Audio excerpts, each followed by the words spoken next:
So, just about 100 days ago, I decided to stop being a hypocrite.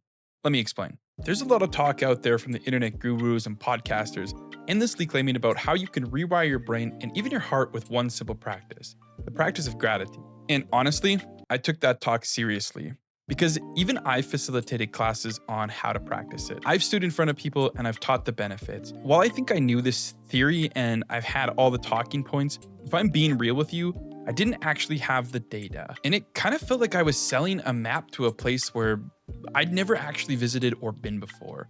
So it got me thinking, is there a perfect way to practice gratitude? Is there a wrong way? Does it actually have an effect, or is this entire thing a placebo? So I did what I always do and I decided to try to find out. Hi, I'm Jeff, and over the last 5 years, I've been working in and exploring the concept of something called peer support. If you're new here, I make content on mental wellness, peer support, and life experience videos just like this one. Thank you so much for watching.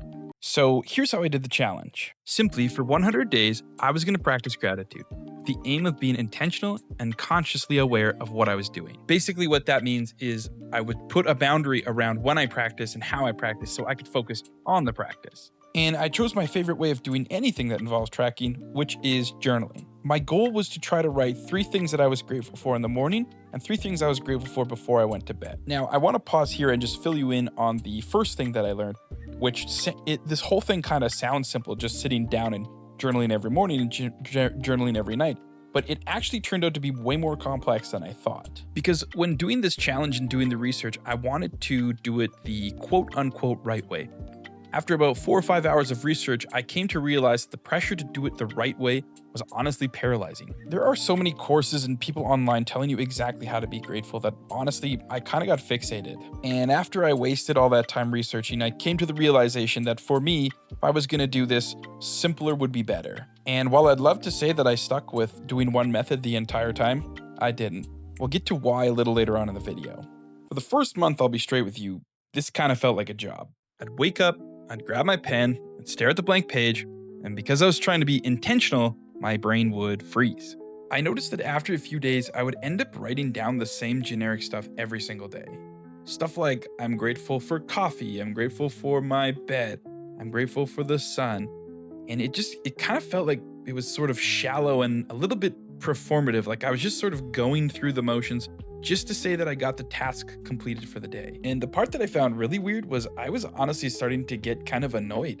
I'd be stressed about, an email or stressed about a deadline, and honestly just sitting there trying to force myself to write 3 things that I was grateful for, it kind of felt like I was lying. But I stuck with the journaling anyway, and of course, over time, it started to feel a little bit different. On harder or more challenging days, it kind of felt nice to have these small little things that I could recognize that were enjoyable. And while yes, for the 3rd Monday in a row, I was grateful for coffee, I started becoming grateful for coffee for different reasons. I started exploring why. I started looking at how the coffee got to my mug, from the farm to the store to my house to the cup. And what I really started to notice was that gratitude isn't a feeling that you just get. You don't just get to be grateful. Sometimes you have to do gratitude. In our world of social media and people always trying to fight for your attention, it feels like things are moving faster and faster. When I slowed down and really looked at what I was grateful for, I started to see things I didn't know were there. And this kind of carried me throughout the rest of the 100 days. Which leads me to the next lesson that I learned. That boundary that I had put on the practice, the morning routine, the night routine, it started to leak, and it started to leak in a positive way. I started that gratitude started to feel like it was flowing naturally. Like I didn't need to have to sit down and journal. I didn't need to necessarily focus on how I was going to do this and where I was going to do this and set time aside. For example, I'd be out on a walk, and instead of being stuck in my head thinking about the next video I needed to make or the next bill I needed to pay, I would just catch myself noticing the world. The way the wind sounded, the way the pavement felt under my shoes. And it was in these smaller moments that I realized the data was actually changing. Now, I still kept the journaling going and I still tried to do the routine as often as I could, but noticing in the moment, especially on like a walk or going outside, that felt like it had been enough to say that I had done the practice for the day. I kind of put worrying about the consistency on the shelf and I started prioritizing presence. But then something happened that felt like it truly came out of left field. I started having some hard times in my personal, professional, and my love life. And I started getting that weird feeling again of how can I be grateful when everything around me just isn't great? The whole practice now started to feel like it was getting offensive. But the strange part is that this time when I started to feel those feelings, I almost started to feel grateful for that too. I almost started to see why the tough moments were actually things that I was grateful for, not just the good moments. I started realizing that the hard times I was actually facing, and even the things in my life that I've already overcome, they'd shaped me, they've made me more resilient. And I stopped always looking for the nice things to be grateful for, and I started looking at the things that made me stronger or the things that were in me that were already strong. I was thankful that I was building capacity and becoming this person that I've always wanted to be, and I started looking less at the situation and sort of more valuing myself as the person that I had become because of it. Gratitude kind of became a way of acknowledging my own growth, even though it hurt. And that leads me to the last and big lesson. I realized that gratitude didn't change my circumstances. My life didn't suddenly get easier. My problems didn't just disappear, but it did change how I related to the moments. I started to recognize that I was reacting differently to everything. I found myself pausing more, I found myself complaining less, and it wasn't because I was suppressing the frustration.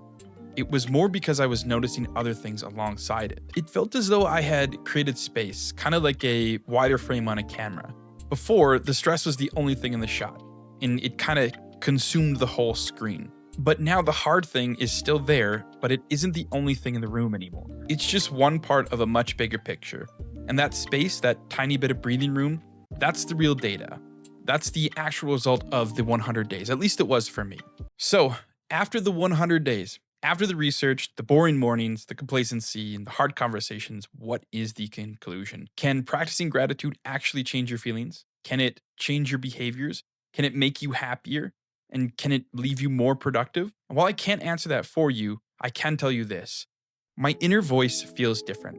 The critical thoughts are still there. The anxiety that I feel, it still visits, but they're a bit softer now. They have more neutral ground to stand on. Instead of jumping straight into judgment, there is what feels like a pause, a moment to acknowledge something okay, or even something good. Over time, it felt less like practice and more like a perspective that I could return to. Not all the time, and definitely not perfectly, but enough to notice a difference. And maybe that's the real question. Is a difference enough for you? If you like this video and you want to see more life experiments, wellness tools, or learn more about peer support, just check out another video by clicking one of the boxes that you see pop up on screen here. And until next time, I'm Jeff, and remember to take care of yourself however that looks to you.